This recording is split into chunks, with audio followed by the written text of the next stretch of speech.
या संदर्भात इम्तियाज जलील यांच्याशी संवाद साधलाय आमचे प्रतिनिधी माधव सावरगावे यांनी।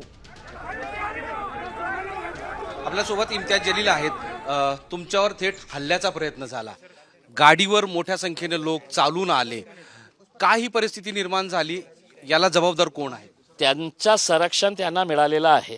हे तेच लोक आहे जे विधानसभेच्या वेळी इलेक्शनमध्ये त्यांच्या गाडीमध्ये हे शिवसेना असू द्या, एकनाथ शिंदेची किंवा भाजप असू द्या, ते त्यांच्या गाडीमध्ये पेट्रोल टाकतात आणि ते अशा प्रकारचे कृत्य करून शहरामध्ये दहशती निर्माण करण्याचं काम करतात। आज जे प्रकरण घडलेलं आहे, आमच्याकडे रितसर परवानगी होती।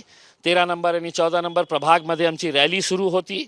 खूप सारे लोक होते आमच्यासोबत। आम्ही भेटीगाठी करून लोकांना पुढे जात होते। अचानक हे 25-30 लोक तिथे आले आणि त्यांनी अचानक हल्ला चढवला आणि ज्यावेळी त्यांनी हल्ला चढवला त्यावेळी पोलीस सुद्धा उपस्थित होती। कलीम खुरेशी आपल्याला माहीत नाही, कलीम खुरेशी त्यांचे सगळे जवळचे लोक, त्यांच्या मुले, त्यांचे भाचे, हे सगळे लोक क्रिमिनल ॲक्टिव्हिटीजमध्ये इन्व्हॉल्व लोक आहे।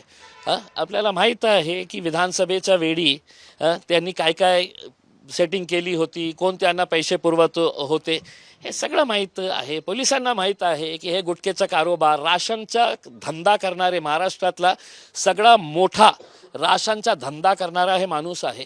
मी पोलिसांची वाट बघणार आहे। पोलिसांनी काही कारवाई केली नाही तर पोलिसांचं काम आम्ही बजावणार।